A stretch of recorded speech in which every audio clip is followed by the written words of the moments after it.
Let's get started with our first news. Hanado Moicano talks about rejecting the UFC settlement. Last month, a lot of headlines were made when news broke that Hanado decided not to claim the money he was legally owed from the Lee vs. UFC antitrust settlement. The amount? A whopping $200,000. Now, many fighters, especially the active ones, were rumored to be scared of retaliation from the UFC if they accepted the payout. But Hanado's reason wasn't fear. It was something deeper, something about principles. This week, during his appearance on the Ariel Helwani show, Hanado opened up about his decision and made his position very clear. He said, and I quote, "I base the stuff that I do based on principles, and that's hard. I like money, but I would never rob a bank. I would never go against my word just to get money. That's my whole point." He continued by calling out the fighters who took the UFC deal after filing the lawsuit, saying, "When these people signed with the UFC, they were happy. 10 years later, they say, 'No, I was not happy, I was abused.' And then when they have the chance to keep going with the lawsuit, they dropped it because they took the settlement." Now this is where it gets interesting. Hanado says that by taking the money and dropping the lawsuit, these fighters basically let the UFC off the hook. He said, so they got the money and the lawsuit is gone. Guess what? UFC will continue doing the same thing that you've been complaining about.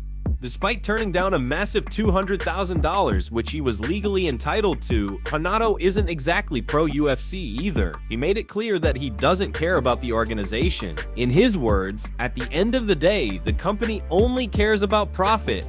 What makes this even more dramatic is that Hunter Campbell, one of the UFC's top executives, actually tried to convince Hanado to claim the money. So clearly the UFC saw value in smoothing things over, probably to avoid bad PR. But Hanado refused, saying his values are more important than a paycheck.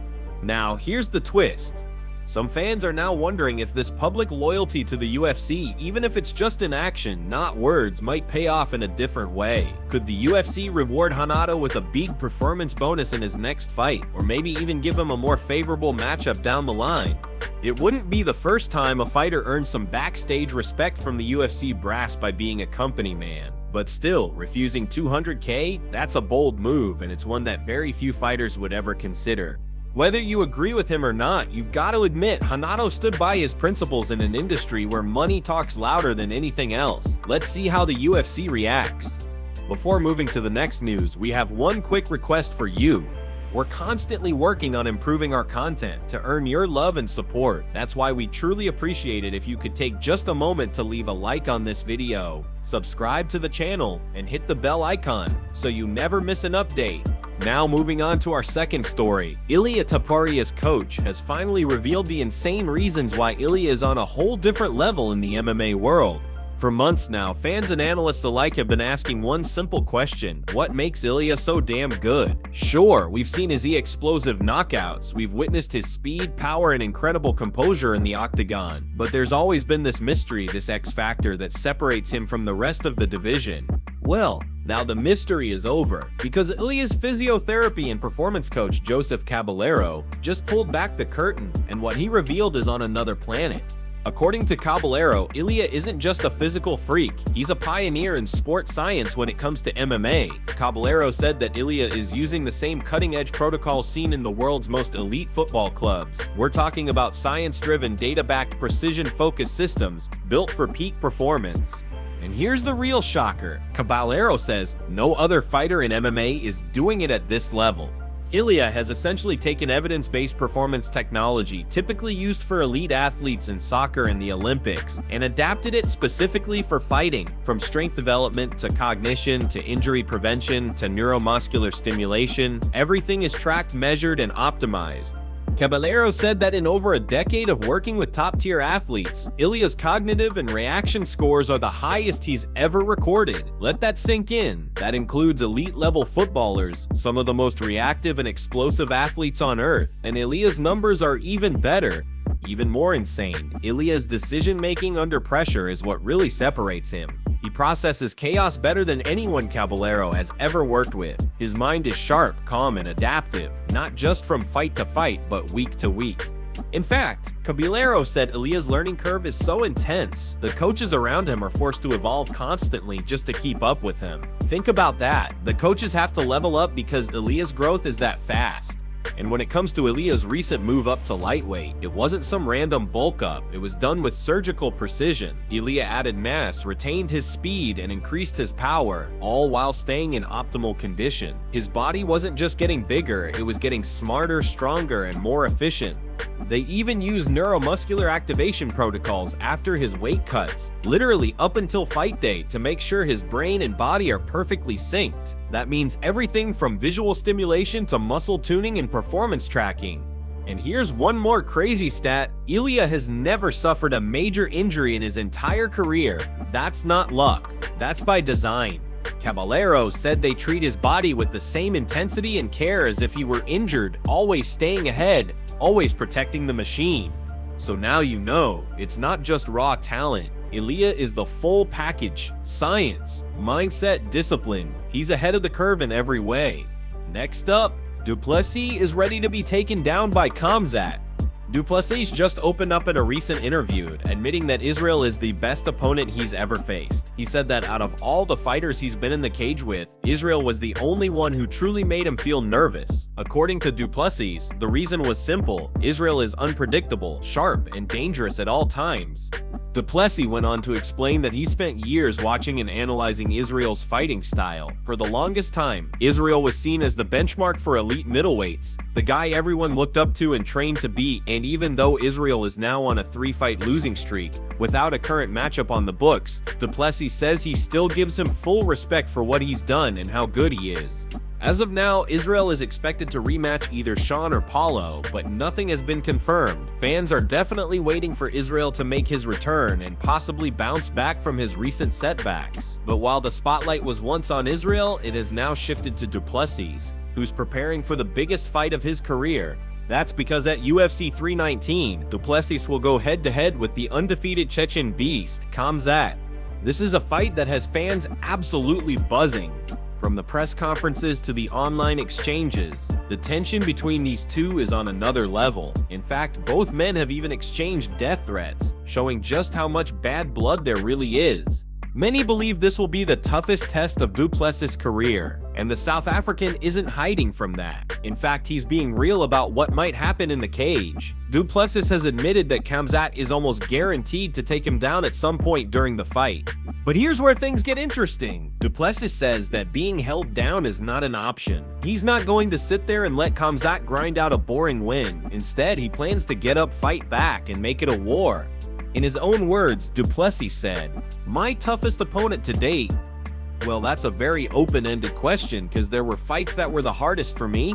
I have to say, probably Israel was the best guy I faced in his specific area. Probably the fight I was the most nervous for, just in terms of how good he is. He can catch you with anything, anytime. All the time I spent looking up to him and studying him because he was the benchmark, knowing what he's capable of.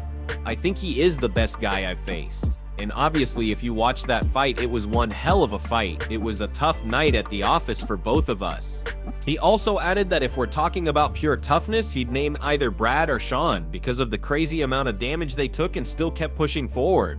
Whether or not Du Plessis can stop Kamzat's takedown storm remains to be seen, but one thing's for sure, he's ready for war. Now to another big story. The MMA community is exploding in reaction to Kamzat's insane body transformation. With UFC 319 just around the corner and a massive fight against Du Plessis on the horizon, Kamzat appears to have taken his cardio conditioning to an entirely new level.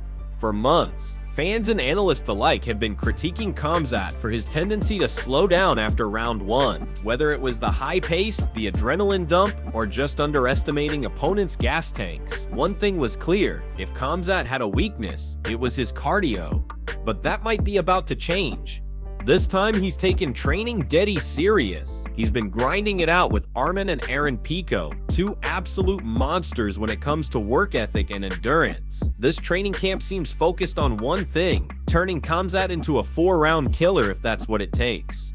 In one clip that recently went viral, Kamzat is seen performing savage conditioning drills, sprinting up steep hills alongside Aaron Pico and looking like a beast. No breaks.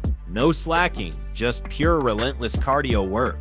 In another post on social media, Kamzat appears shirtless before a sparring session, and his physique had fans freaking out. Gone is the slightly soft frame we saw last year. What's left is a lean cut and powerful looking machine. And the MMA community didn't waste a second to react. One fan wrote, "Kamzat is locked in, training hard with his eyes on the title." Another said, "UFC 319 will be the night the real beast is unleashed." But of course, not all reactions were positive. Some doubted whether the new physique would help his endurance. He better be in shape. He doesn't want to gas out versus Du Plessis. Others questioned the actual weight he's carrying. Bro looks pretty chunky for someone who's supposed to be cutting weight. Damn, he big this time. Looks about 20.